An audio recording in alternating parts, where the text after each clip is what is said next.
नांदगाव नगर परिषदेचे लोकनियुक्त नगराध्यक्ष सागर हिरे यांच्यासह नवनियुक्त नगरसेवकांचा पदग्रहण सोहळा शिवस्फूर्ती मैदानात आमदार सुहास कांदे, समृद्धी महिला बँकेच्या चेअरमन सौ अंजुमताई कांदे यांच्या प्रमुख उपस्थितीत पार पडला। सर्वप्रथम लोकनियुक्त नगराध्यक्ष सागर हिरे यांच्यासह नवनिर्वाचित नगरसेवकांनी शिवसृष्टी येथे उभारण्यात आलेल्या छत्रपती शिवाजी महाराज यांच्या पूर्णाकृती पुतळ्यास पुष्पहार अर्पण करून अभिवादन केले। यानंतर गावातील सर्वच महापुरुषांच्या प्रतिमेला पुष्पहार अर्पण करत अभिवादन करण्यात आले। यावेळी अनेक मान्यवरांनी आपले मनोगत व्यक्त करताना आमदार सुहास कांदे यांनी केलेल्या विकास कामांमुळेच नांदगाव शहरातील जनतेने शिवसेनेच्या उमेदवारांना बहुमताने निवडून दिले आहे। यामुळे शहराच्या विकासाची जबाबदारी आता नवनिर्वाचित नगराध्यक्षांसह नगरसेवकांची असेल। यामुळे नगरसेवकांनी देखील आपले पाय जमिनीवर ठेवूनच जनतेचे प्रश्न सोडवावेत। शहरातील अनेक विकास कामांची जबाबदारी नवनिर्वाचित नगराध्यक्षांच्या नगरसेवकांवर असणार आहे, असं मत अनिल आहेर यांनी आपले मनोगत व्यक्त करताना व्यक्त केले। शिवसेनेचे ज्येष्ठ नेते बापूसाहेब कवडे यांनी आपले मनोगत व्यक्त करताना नांदगाव शहराची उपेक्षित नांदगाव अशी ओळख होती, ती ओळख विकसित नांदगाव, गतिमान नांदगाव अशी निर्माण करण्यात आमदार कांदे हे यशस्वी ठरले आहेत।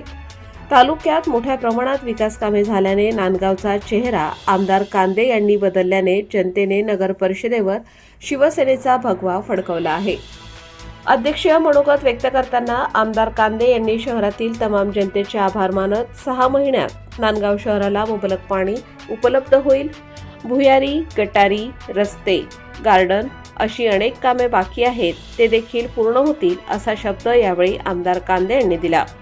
छत्रपती शिवाजी महाराज, महात्मा ज्योतिबा फुले, सावित्रीबाई फुले यांचे नवीन पुतळे उभारून नांदगावचा चेहरा बदलणार असल्याचा आपला मानस यावेळी कांदे यांनी सांगितलं। मनमाड MIDCच्या माध्यमातून बेरोजगारांसाठी नवीन रोजगार उभा करून त्यांना जास्तीत जास्त नोकरीच्या संधी कशा उपलब्ध होतील याकडे देखील लक्ष देणार असून विकसित नांदगाव, गतिमान नांदगाव अशी ओळख नांदगाव शहराची करण्याचा मानस असल्याचे आमदार कांदे यांनी सांगत, या पुढील काळात देखील मतदारांनी माझ्यावर विश्वास ठेवून होऊ घातलेल्या जिल्हा परिषद आणि पंचायत समितीच्या निवडणुकीत देखील असंच मताधिक्य द्यावं असे आवाहन देखील यावेळी कांदे यांनी केले। प्रगतिशील नांदगाव ही संकल्पना राबवणार असून विरोधकांनाही सन्मानाची वागणूक द्या। सामाजिक, वैयक्तिक काही कामं असतील तर त्यांना देखील सहकार्य करा। नगरसेवकांनी आपले पाय जमिनीवर ठेवा।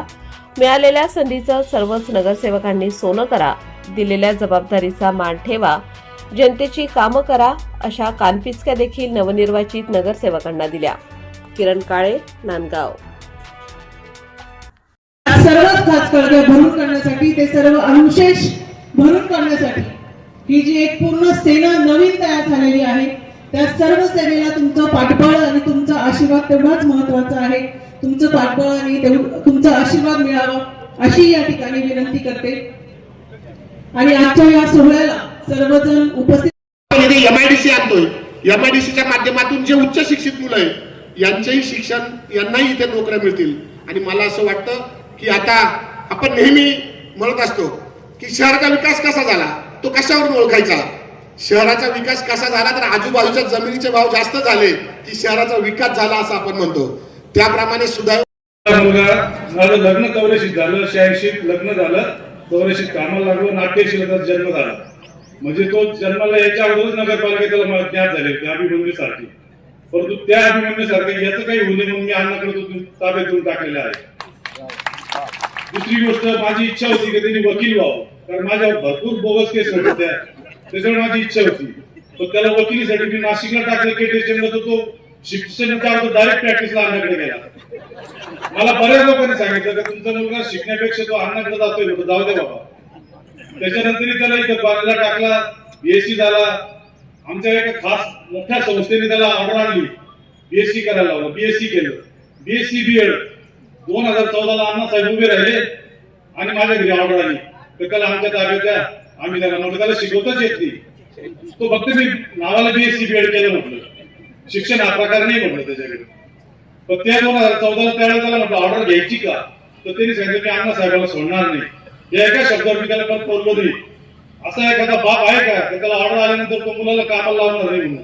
पण मी मला माहित होतं त्याचं भवितव्य उज्ज्वल आहे, आणि ज्या माणसाच्या ताब्यात येतो, ज्या माणसाकडे गेलेला आहे, त्या माणसाने त्याची पूर्ण जबाबदारी घेतलेली असल्यामुळं मी त्याला आयुष्यात कधी हरवलं नाही, कधी त्याच्या पायात थोडा टाकला नाही.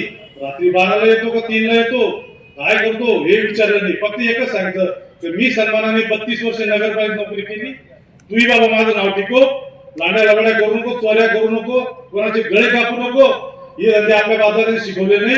आज त्याच्यावर तो खरा उतरला म्हणून अण्णासाहेबांनी त्याला निवडणुकीला उभं केलं. ही गोष्ट आम्हाला रात्रीपर्यंत माहित नव्हती तर त्याचं तिकीट फिक्स आहे म्हणून. पण ते जे झालं ते झालं. इथून पुढे तुमच्या सर्वांना साक्षी सांगतो की ह्या नगरपालिकेच्या याच्यात माझा कोणताही सहभाग राहणार नाही. अण्णासाहेबांनी तो जे काही करेल भलं बुरं ते त्यांच्याकडे माझा काही संबंध राहणार नाही आणि हे मी त्यांना सांगून देतो. ताज्या व महत्त्वाच्या बातम्या बघण्यासाठी प्ले स्टोअरवर जा, प्रबलभूमी ॲप डाउनलोड करा व या धावपळीच्या जीवनात अपडेट राहा.